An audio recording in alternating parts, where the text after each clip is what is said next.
Preparar a pauta da reunião, conferir se os gráficos estão corretos, checar as informações sobre o crescimento da instituição, pagar as contas, verificar os extratos, onde isso vai parar. Preciso mudar isso. O que eu estou fazendo? Deus, qual é a minha parte? Meu papel? Para que eu fui chamado? Olhar para o outro com um sorriso, abraçar mais, servir aos outros, suprir as suas necessidades, doar mais de mim e do meu tempo para o teu propósito, te conhecer mais, Senhor,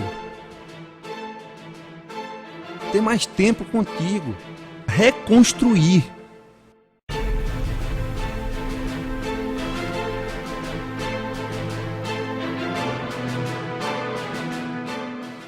A proposta dessa série é que nós estudemos sobre princípios que regem qualquer processo de restauração da nossa vida. Qualquer um, é muito interessante. Os princípios bíblicos, eles acabam nos dando condições de aplicá-los em várias áreas. Quando a gente fala em reconstrução, quando a gente fala em restauração, a gente fala de casamentos, por exemplo. A gente fala da nossa identidade, a gente fala da nossa autoimagem. Restaurar aquilo que eu sou e que se perdeu no tempo. Restaurar a alegria. Restaurar um relacionamento que se destruiu. Restaurar, recuperar a minha vida profissional, ou uma empresa, ou até mesmo restaurar o próprio Brasil. Nós estamos usando como ponto de partida a história de um homem que olhou para uma circunstância desagradável, que trouxe tristeza ao seu coração, e resolveu avançar, resolveu ir enfrentar cara a cara aquele problema. O cenário é o seguinte: Israel, o povo de Deus, a capital do império da Judéia, Jerusalém, a cidade de Jerusalém, tão falada, tão conhecida, outrora centro da adoração ao Deus da vida, com o passar do tempo foi se misturando e foi deixando com que algo fosse minando a sua integridade enquanto nação. Isso com pecados das mais diversas espécies. E Deus avisou para aquele povo: eu permitirei que vocês sejam esmagados por um outro povo, porque durante o período em que vocês estiverem sendo esmagados por uma outra nação, vocês vão refletir sobre o seu real estado. E é claro, gente, não podemos negar isso. Por favor, não somos crianças. Nós crescemos muito no meio das ruínas. As ruínas nos ensinam muita coisa. Quando você vê algo em ruína, quando você vai no lixão, por exemplo, você aprende muita coisa. Quando você vê fotos de um campo de guerra, você aprende muitas coisas sobre a vida, sobre a valorização da vida. Esse é o contexto, esse é o cenário. Jerusalém tinha sido destruída pelos babilônios, e Deus permitiu que aquela cidade, outrora fortificada com grandes muralhas, com um lindo templo, fosse reduzida a nada, a ruínas. Mas ruínas podem se transformar em ruínas gloriosas. Uma ruína, um estado de destruição, ele tem pelo menos duas maneiras de ser visto. Ser visto da maneira mais óbvia, como ruínas, e ser visto aos olhos de Deus como oportunidades de uma grande revolução em nossa vida. As ruínas de Jerusalém eram apenas ruínas aos olhos de um cidadão qualquer, mas aos olhos de Neemias, um jovem que nasceu como exilado, um jovem que nasceu exatamente nos territórios do reino que dominou Jerusalém. Ele nasce naquele contexto, e nascendo naquele contexto, ele passa a vida ouvindo histórias sobre o seu povo. Ele passa a vida ouvindo histórias sobre quem era Jerusalém, a beleza de Jerusalém, a beleza do templo de Salomão, a beleza de suas muralhas. Uma cidade que era visitada por viajantes de todo mundo, que era visitada por imperadores de todo mundo, no seu período áureo, nos tempos do rei Davi e do seu filho, o rei Salomão. Mas que naquele momento estava arruinada. E aquela ruína, aquele traço, aquele problema que foi apresentado a Neemias, que vivia como um alto funcionário do Império Persa, porque os babilônios foram lá na frente dominados pelos persas, e os persas, a mando de Deus, começaram a liberar o povo para voltar para Jerusalém. O primeiro deles foi Ciro, o imperador persa, que liberou através de decreto o retorno dos exilados para que pudessem reconstruir o templo de Jerusalém. O primeiro grupo veio sob o comando de Zorobabel, um grande líder, reconstruíram o templo. O segundo grande grupo veio sob a liderança de Esdras, que restaurou o culto que tinha sido destruído em Jerusalém. Mas algo lhes faltava, algo muito importante faltava a Jerusalém, algo que fazia Jerusalém como se estivesse nua diante da realidade. Uma cidade daquele tempo que não tivesse muralhas seguras era uma cidade insegura. Era uma cidade que não dava garantia nenhuma às crianças, às mulheres, às pessoas que estivessem nas ruas. Imaginem, uma cidade naquele tempo sem muralhas era presa fácil para qualquer povo, para qualquer exército invasor. E o que dizer dos ataques que eles podiam sofrer de feras, de animais? Essa semana aconteceram duas coisas que me fizeram refletir sobre os muros de Jerusalém e a importância deles.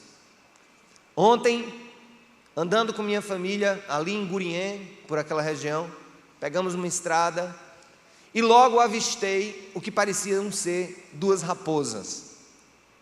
E os meninos logo ficaram: pô, a raposa, olha a raposa, corre papai, para a gente ver se são a raposa mesmo ou se é cachorro. Aí lá vou eu atrás da bicha, né? Acelera o carro e haja a raposa correr. Ô, bicha, é para correr. Eu digo, mas ela não passa aqui, ela não vai correr mais do que meu carro. E na estrada eu embiquei o carro e atrás da raposa.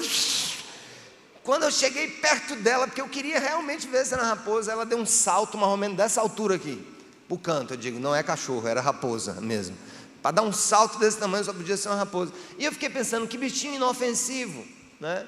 Eu não conheço ninguém que tenha sido atacado por uma raposa. É possível que tenha sido. Talvez você tenha perdido as suas galinhas para a raposa, não a sua integridade física, certo? Mas vimos também nos telejornais um jovem que foi comido por um tigre em um zoológico na Índia, se eu não me engano, certo? Ele entrou ali e simplesmente foi devorado. Não deveria ter entrado, mas entrou e foi devorado. Imagina então uma cidade antiga sem muralhas, cercada por florestas e cercadas por... Naquele tempo havia muitos leões, havia muitos tigres, muitos elefantes. Uma cidade sem muros não era uma cidade. E aí quando Neemias recebe a notícia, ele estava na corte, ele era alto funcionário da corte persa. Quando ele ouve um relato dos seus irmãos sobre Jerusalém, e quando dizem que as portas da cidade estavam derrubadas, que os muros estavam no chão, que não havia segurança alguma, a Bíblia diz que ele entra em um processo de ação e de proatividade para restaurar aqueles muros. Lembram-se? Zorobabel já tinha ido levantar o templo, Esdras já tinha conduzido pessoas restaurando o culto.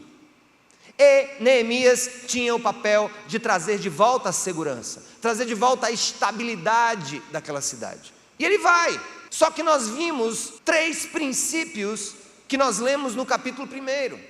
O primeiro deles é que ele quis saber os detalhes sobre o que estava acontecendo em Jerusalém, porque sem fatos nós não temos como resolvê-los, nós não temos como remediar aquilo que nós não conhecemos. Eu costumo dizer que o primeiro passo para a resolução de um problema é conhecermos os seus exatos contornos. Quando nós conhecemos os exatos contornos de um problema, então eu posso lutar para remediá-lo. Quando eu não tenho esses detalhes, eu não posso remediá-lo.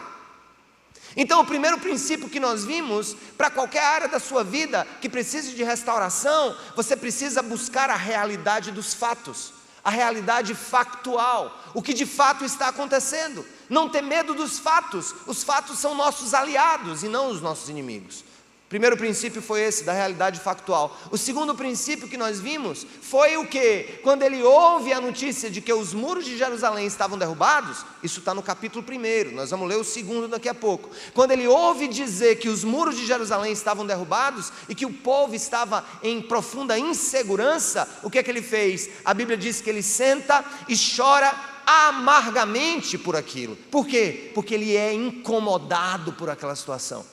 Ele se deixa incomodar por aquilo que os fatos lhe apresentaram. Você nunca vai mudar nada na sua vida que antes não te incomode.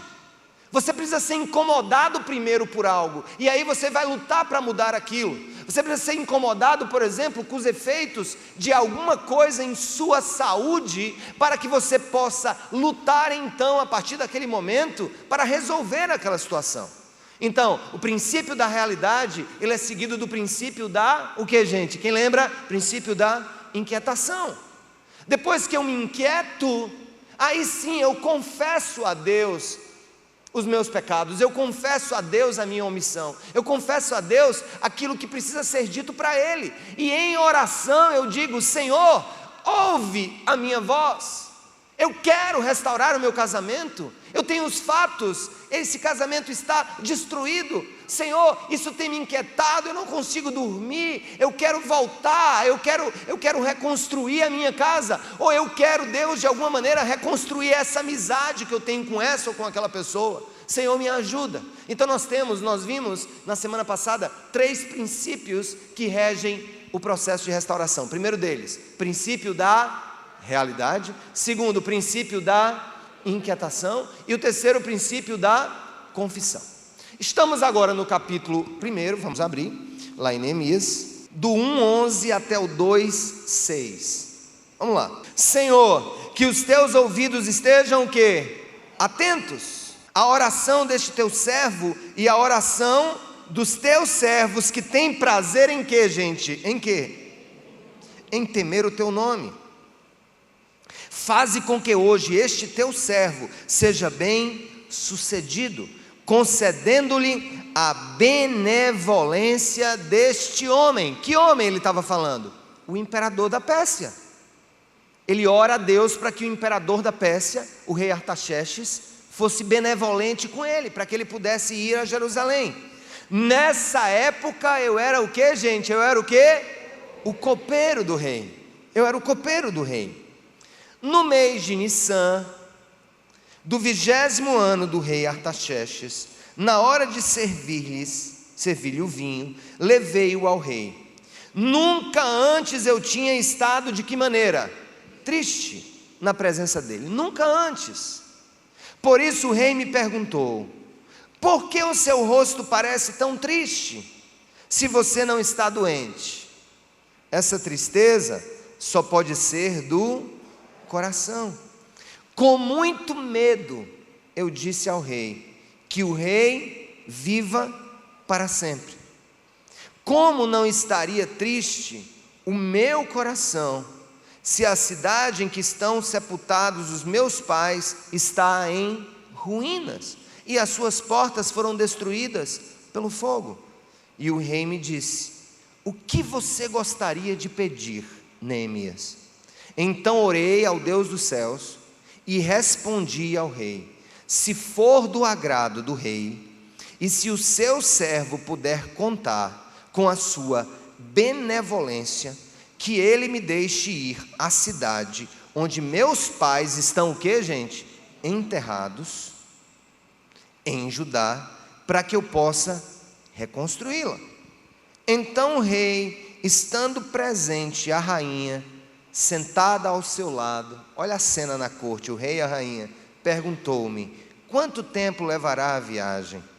Quando você voltará? Marquei um prazo com o rei e ele concordou que eu fosse. Para aí, daqui a pouco nós vamos voltar. Uma coisa é muito interessante. Olha o verso 11 do capítulo 1 de novo. E identifica qual foi o prazo que Neemias deu a Deus para que Deus agisse. Qual foi o prazo? Qual foi o tempo aí que ele diz? Qual é o tempo? Grifa aí, lê de novo, lê de novo. Neemias ora a Deus e ele diz: Senhor, que tal dia, tal hora eu tenha a benevolência do rei. Qual foi o dia que ele pediu para que ele tivesse a benevolência do rei? Vocês ainda têm dúvida? Vamos lá, que dia? Hoje?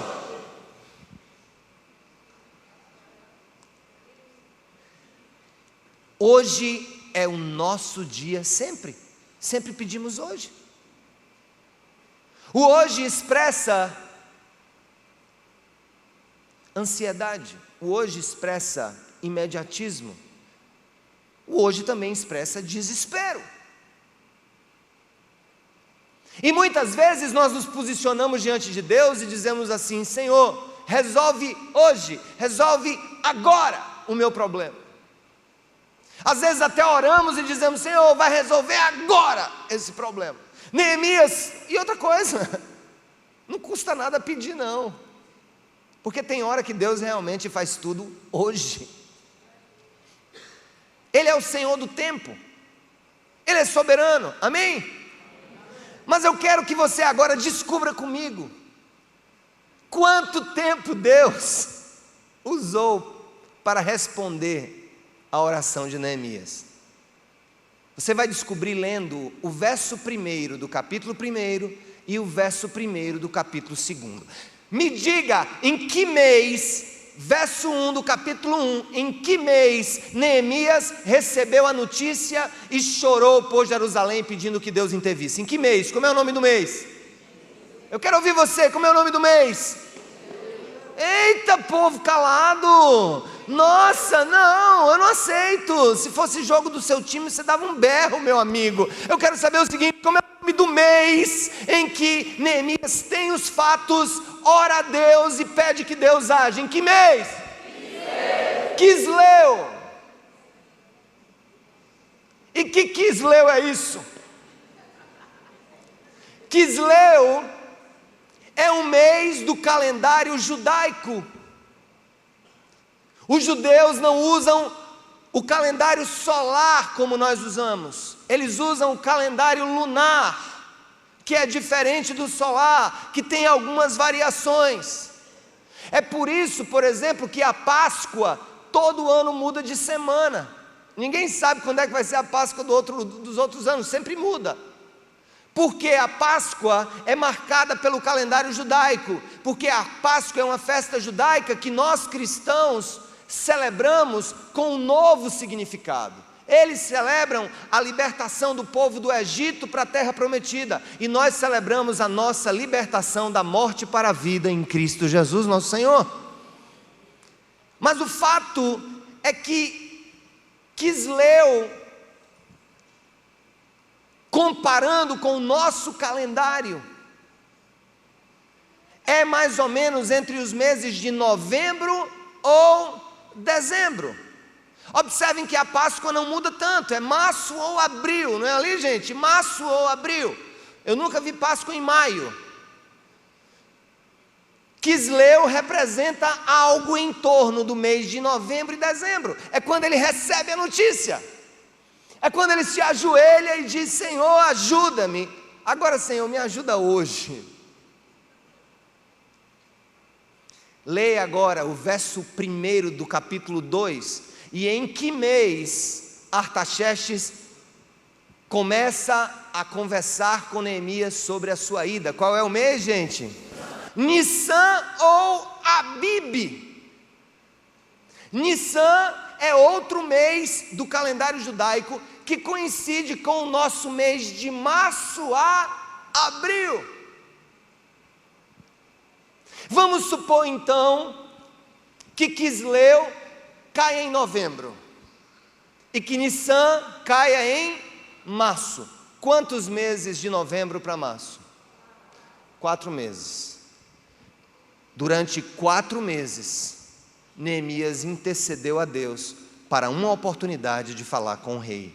Escute, não há restauração sem que nós respeitemos o princípio da paciência.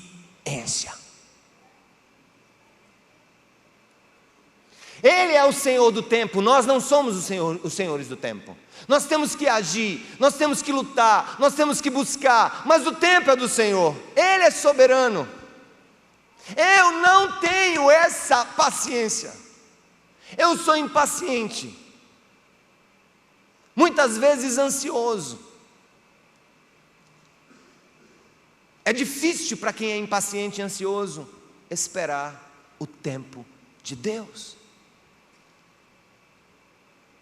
E ele estava lá em oração, esperando que Deus abrisse uma oportunidade. Deus criou a oportunidade 4 meses depois. Poderia ter criado no mesmo dia, sim ou não? Poderia ter criado 2 meses depois, sim ou não? 4 meses, 2 anos, 3 anos, 5. Você está disposto?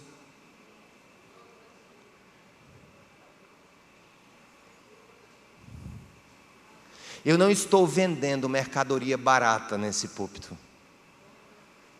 A restauração que vem do trono de Deus está ligada diretamente à soberania de Deus sobre o tempo.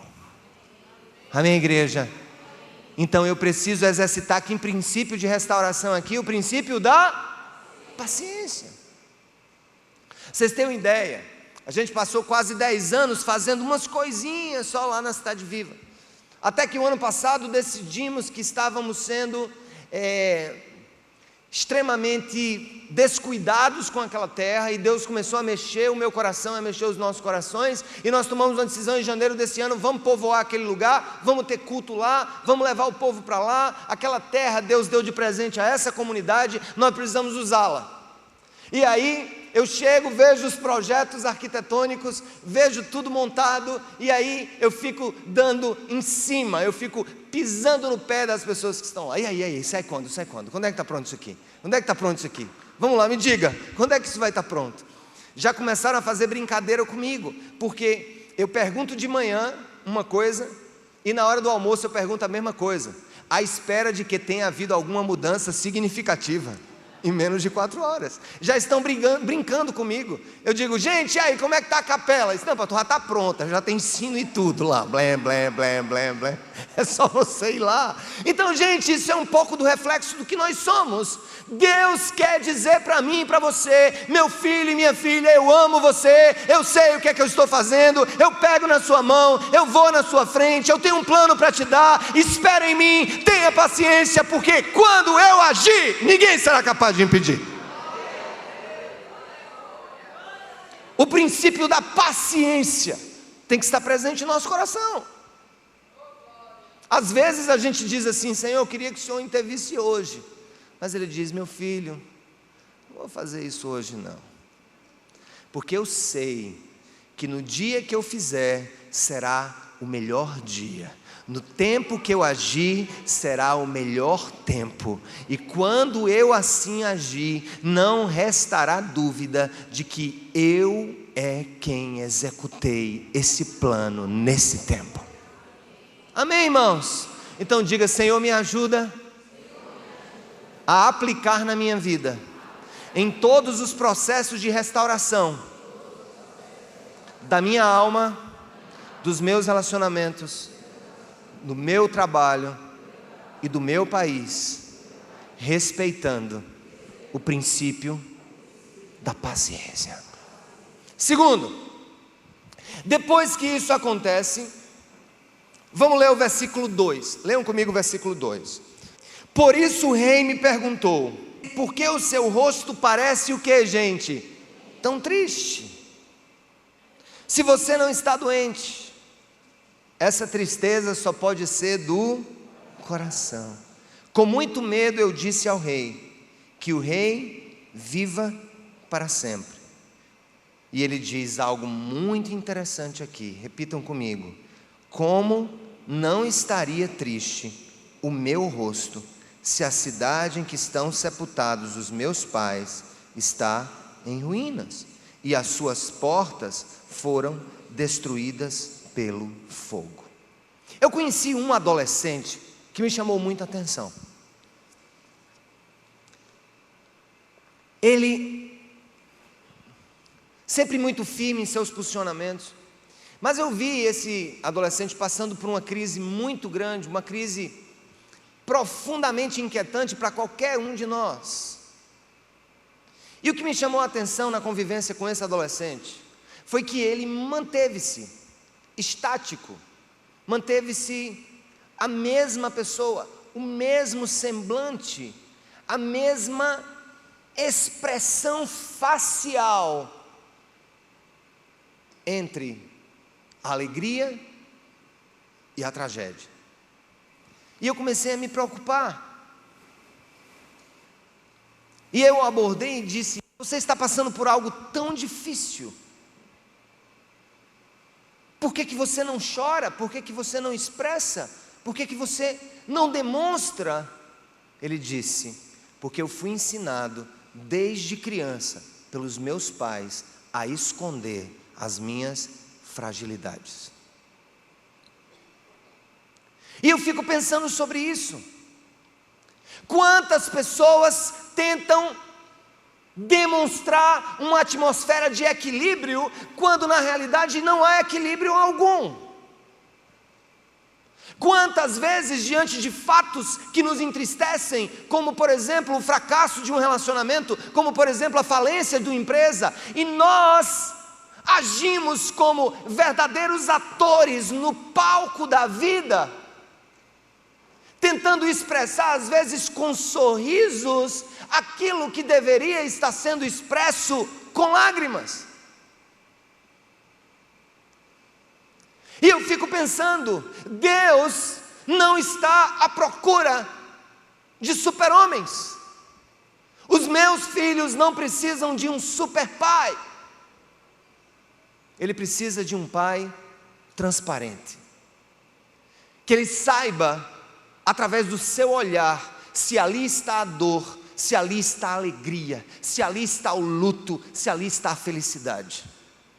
Se Deus nos dotou com um arsenal de sentimentos e de percepções diante de todos os reflexos da vida, de todos os impulsos da vida, é porque Ele espera de nós que absolutamente sejamos transparentes. Neemias entrou na presença do rei, e o rei percebeu no seu olhar e disse: Neemias, eu nunca te vi triste assim, eu nunca te vi com esse semblante caído. O teu problema, Neemias, deve ser problema de coração. E aqui no sentido, problema de uma profunda tristeza dentro de você, que está lhe consumindo dia e noite. Certamente ele chegou com aquela cara, gente, de luto na presença de Artaxerxes, sem considerar que ele já estava há 4 meses esperando uma oportunidade. A Bíblia diz aqui que ele teve medo de responder quando o rei Artaxerxes perguntou: o que é que você tem? O que é que está acontecendo com você? O que é que se passa no seu coração? E eu fico pensando, quantas vezes nós perdemos a oportunidade de restaurar alguma coisa em nossa vida, uma amizade, um casamento, um processo qualquer da nossa existência, porque nós teimamos em agir como hipócritas, e ao vestir máscaras que escondem a realidade do nosso próprio coração. Deus não quer que sejamos um povo que esconde as suas dores. Deus não espera de nós que nós escondamos os nossos sentimentos. Olhem para Jesus, olhem para o nosso Senhor. Jesus chegou e no Monte das Oliveiras a Bíblia diz que Ele chorou por Jerusalém. A Bíblia também mostra os seus momentos de alegria, quando Ele pediu que as criancinhas viessem até Ele, e Ele as abraçou.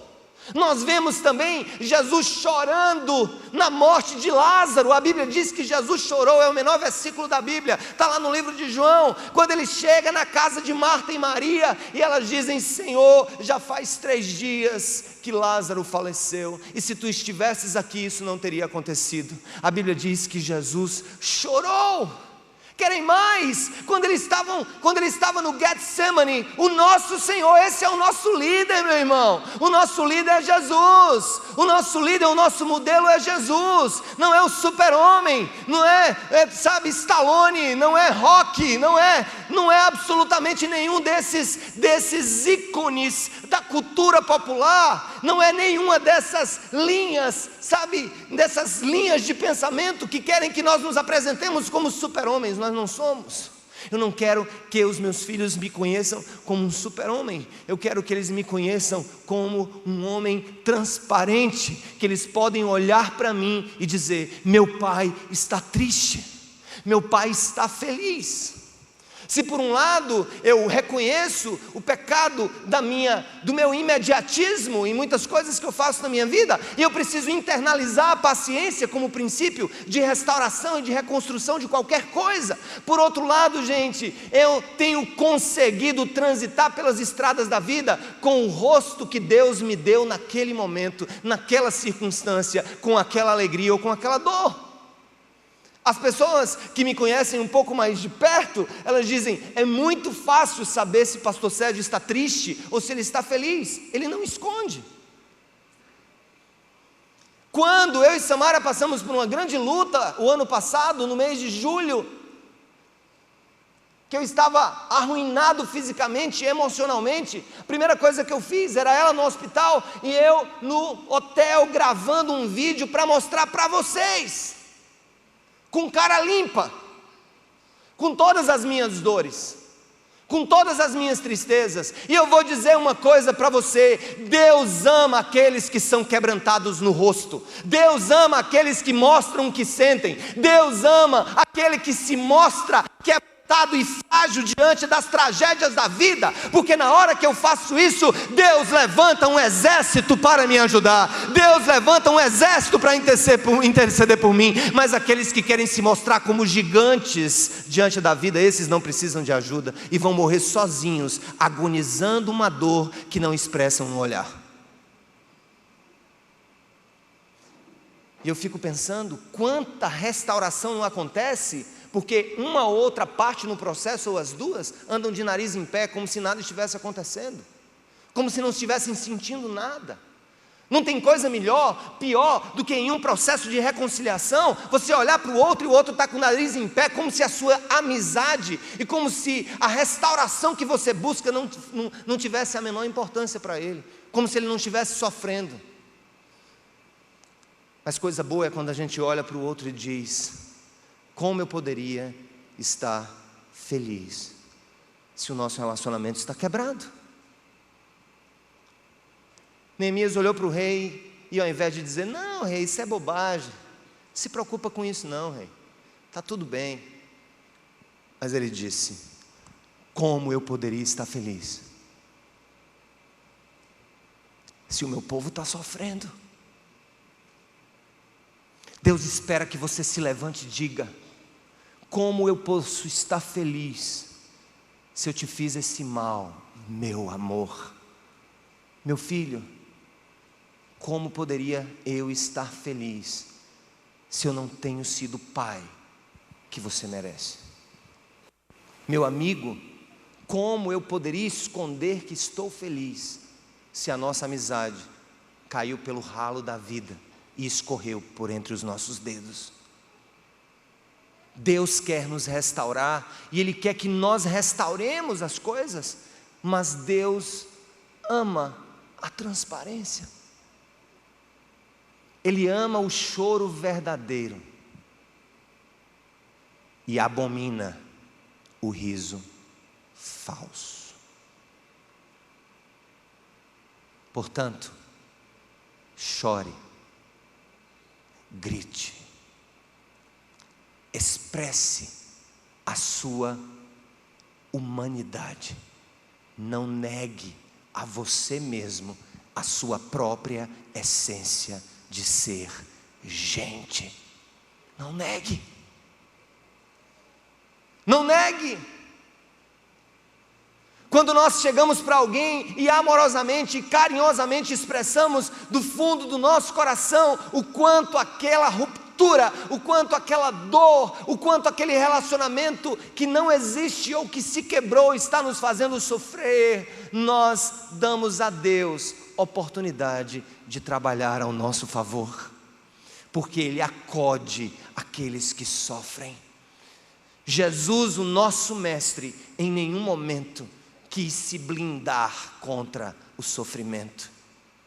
E um último momento de Jesus que me chama a atenção é quando Ele está no jardim do Getsemane, prestes a ser entregue para a cruz, e Ele chega para os seus amigos mais próximos e diz: a minha alma está em aflição. Vigiem comigo pelo menos 1 hora. Fiquem aqui e vigiem comigo. Eu estou sofrendo muito.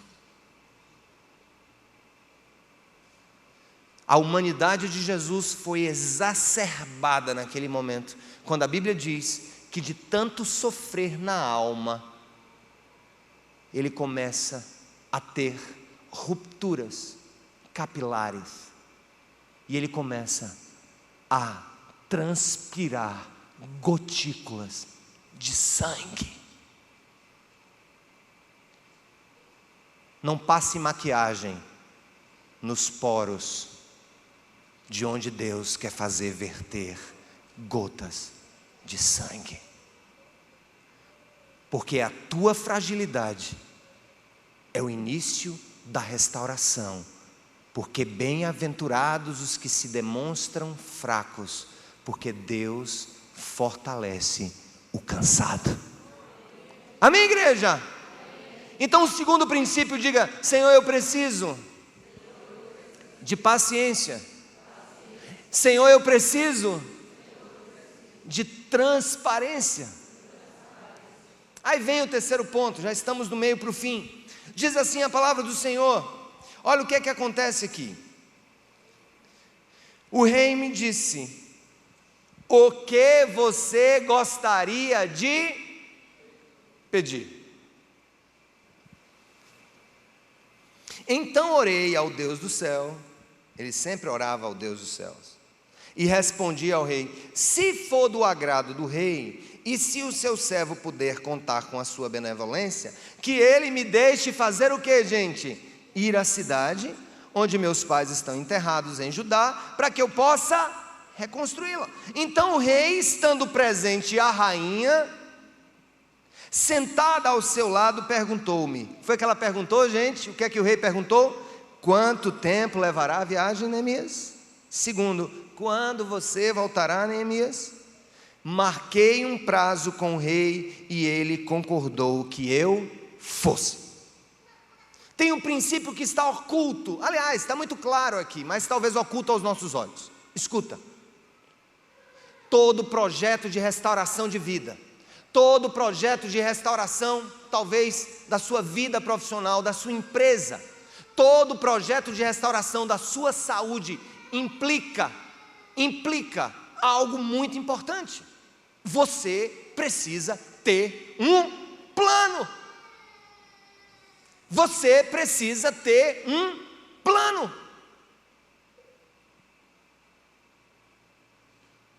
É como se Deus olhasse para mim e para você: tudo bem, Sérgio, você quer restaurar isso na sua vida, qual é o seu plano? Me diga qual é o seu plano, meu filho. Apresente-me o seu plano. O que é que você está disposto a fazer? Não sei. Eu vou esperar aí alguma coisa acontecer. É incrível como tem gente que vê a ruína, está profundamente, está tão paciente, que apodreceu de paciência, está tão paciente e está tão tranquilo, que não está fazendo absolutamente nada. Deus olha para Neemias e diz: meu filho, me diz uma coisa, qual é o seu plano? O que é que você vai fazer? O que é que você vai fazer? Me diga. Você quer restaurar um relacionamento, você vai fazer o quê? Quais são os passos que você quer dar, meu filho? Me conte. Você vai falar com uma pessoa? Quando é que você vai falar com ela? Talvez um dia. Que dia, meu filho? Quando, meu filho? Que horas você vai ligar? A quem você vai pedir ajuda? Quem serão os seus aliados? O que você está fazendo realmente para alcançar isso? Me diga. Gente, aquele rei ali estava sendo usado pela própria boca de Deus, perguntando para Neemias: Neemias, qual é o seu plano? Deus está perguntando para você nessa tarde: qual é o seu plano? Qual o seu plano de resgate? Qual o seu plano de restauração? Qual o seu plano? Quando você vai ligar? O que você vai fazer? O que você vai dizer? Está pronto para se quebrantar? Está pronto para abrir o coração? Quem serão os seus aliados? Quem são os seus possíveis inimigos nesse processo? O que você está disposto a fazer para restaurar essa amizade? O que você está disposto a fazer para restaurar a sua relação com o seu pai? O que você está disposto a fazer para restaurar a sua relação saudável com a sua própria sexualidade? O que você vai fazer? Vai parar de ver internet? Qual é o seu plano? Você vai fazer jejum de internet, já que você não consegue se segurar? O que você vai fazer? Você vai virar a tela do seu computador para a porta do quarto do seu filho, para que ele possa também, junto com você, guardar o seu coração do mal? Qual é o seu plano? Deus está nos perguntando. O que você quer fazer? Como você quer fazer? Aí você diz assim: você está se contradizendo. Eu digo: por quê? Valha. Qual é a minha contradição? Não, você disse agora mesmo que tem que ter paciência e que o tempo é de Deus. Não estou negando uma coisa, mas tem uma outra coisa que a Bíblia diz: o coração do homem faz planos, mas a resposta certa vem dos lábios do Senhor. Deus nos deu inteligência para fazer planos. Agora, os faça com lápis grafite e dê para o Senhor: Senhor, está aqui os meus planos. Passa a tua borracha e muda o que tu queres mudar. Mas uma coisa é real: Deus não age sem planos. Deus não age sem proatividade. Deus não age sem que a gente tome posições firmes diante da vida, posições firmes diante dos nossos males, posições firmes diante daquilo que está quebrado. Ele quer restaurar, mas Ele me pergunta: qual é o seu plano? Eu quero te ajudar. Eu quero mudar tudo, mas eu quero um plano. O que é que você vai fazer para restaurar a tua empresa? Qual é o teu plano? Quem você vai procurar? O que você vai deixar de gastar? O que você precisa cortar? Cortar, essa palavra é muito difícil para mim. Cortar custos. Meu irmão, parabéns. Você vai ser o primeiro que vai sair da pindaíba sem cortar custos, sem cortar na carne. Deus está perguntando para você: qual é o seu plano quando você sair daqui? Você vai ligar para essa pessoa? Você vai ligar para o seu pai? Você vai ligar para o seu filho? E você que está de mal do seu irmão, por causa de herança, vai ligar para ele? Deus quer que nós sejamos proativos. Então repita comigo: Senhor, me dá paciência, me dá transparência e me dá um plano. Eu preciso de um plano. Eu quero sair daqui com um plano. Para um minuto. Feche os teus olhos e começa a pensar em alguma coisa que você gostaria muito de ver restaurado.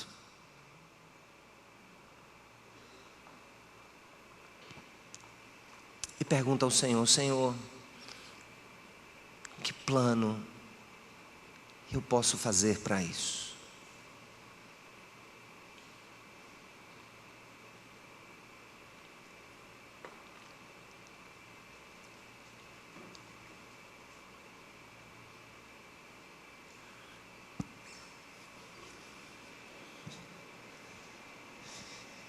Vamos para o último princípio.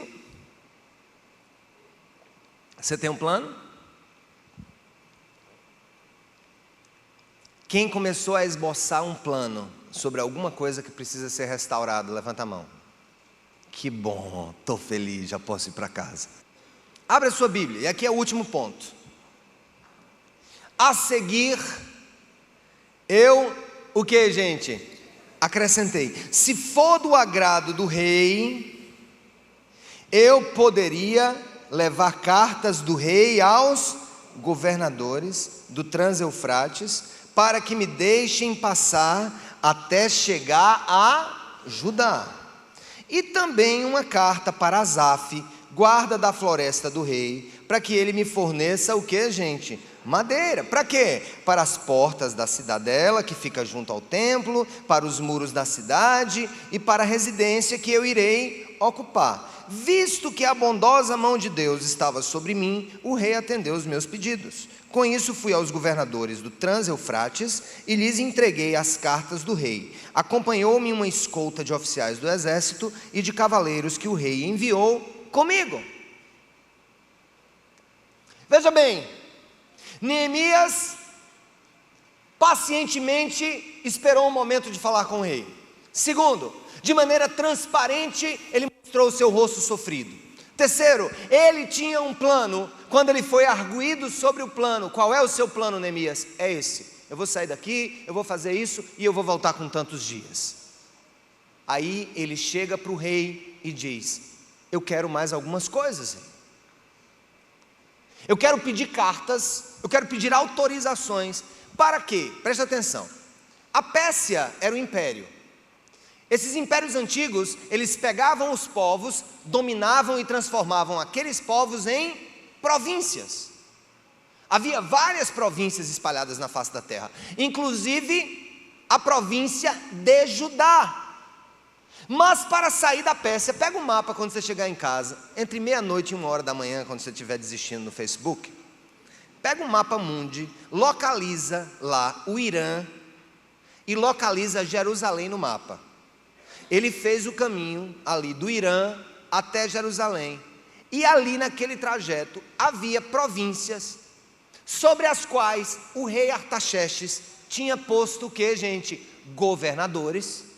E o próprio Neemias estava ali recebendo a incumbência de governar a província de Judá. Vocês vão ver isso lá na frente, lá no final do livro tem algumas informações sobre isso.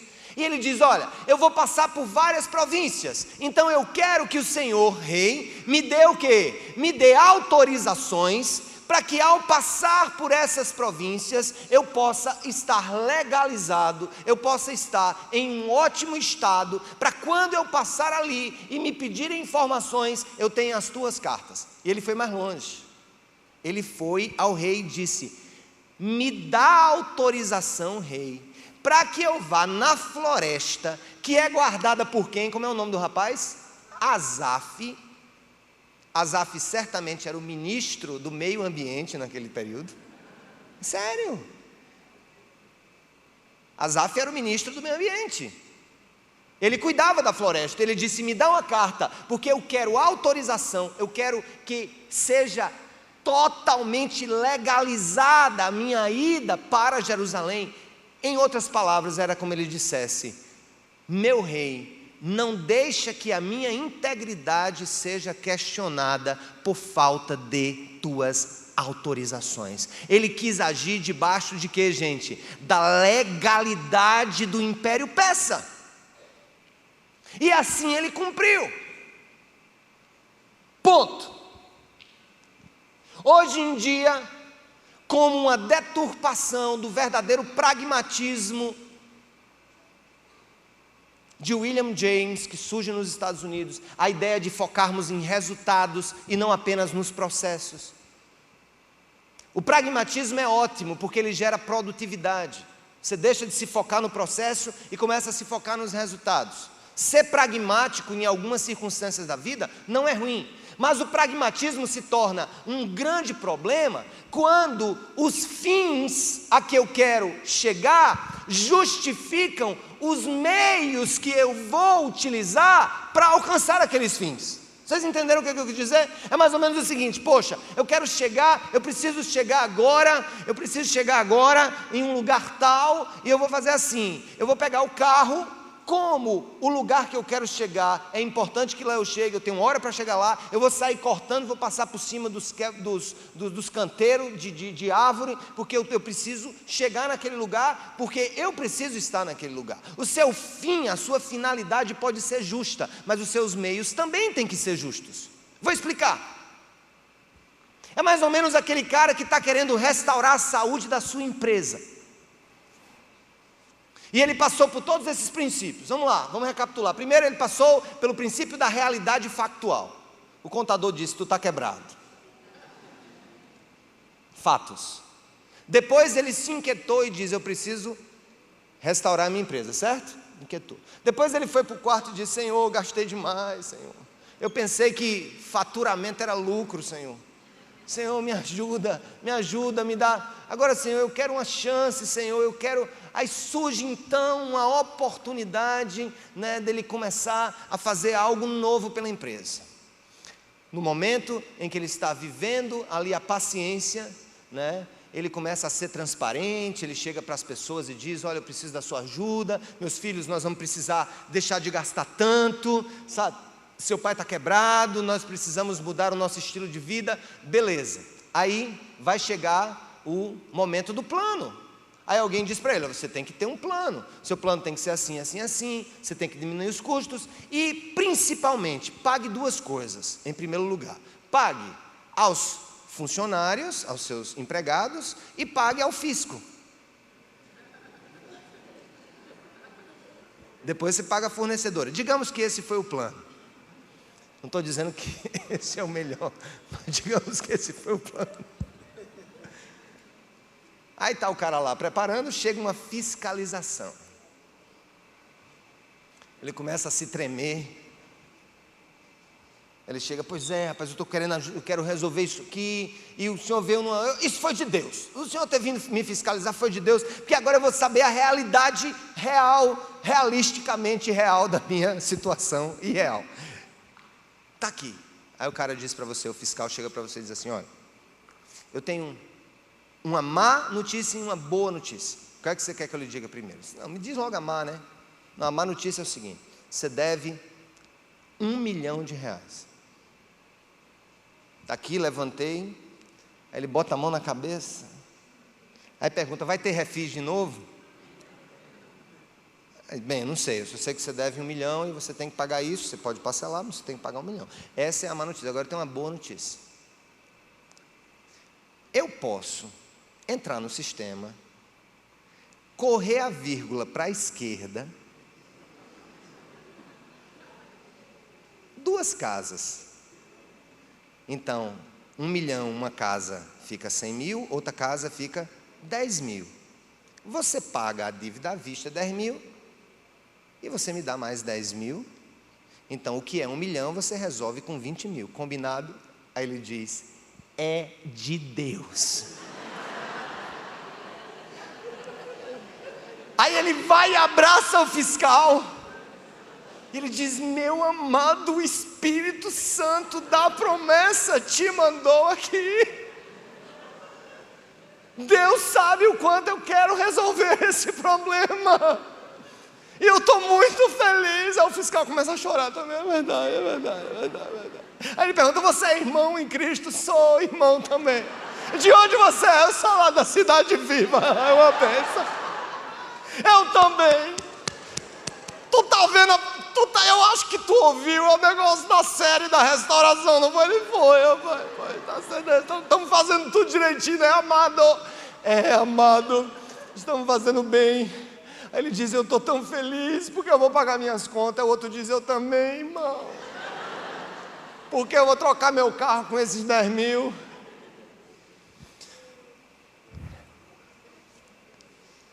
É rir para não chorar. Escute, Deus não muda os seus princípios. Neemias não quis apenas fazer o que era certo, ele queria fazer da maneira certa. Não use meios escusos e ilícitos para restaurar, porque eu te dou uma certeza absoluta: o Senhor nunca vai se envolver com as tuas motretas, nem com as minhas. Não use meios ilícitos para alcançar fins que sejam justos. Use meios justos para alcançar fins justos, porque o nosso Deus é santo e Ele opera na integridade. Sejamos santos como Ele é santo, e sejamos íntegros como Ele é íntegro. Louvado seja o Senhor por isso.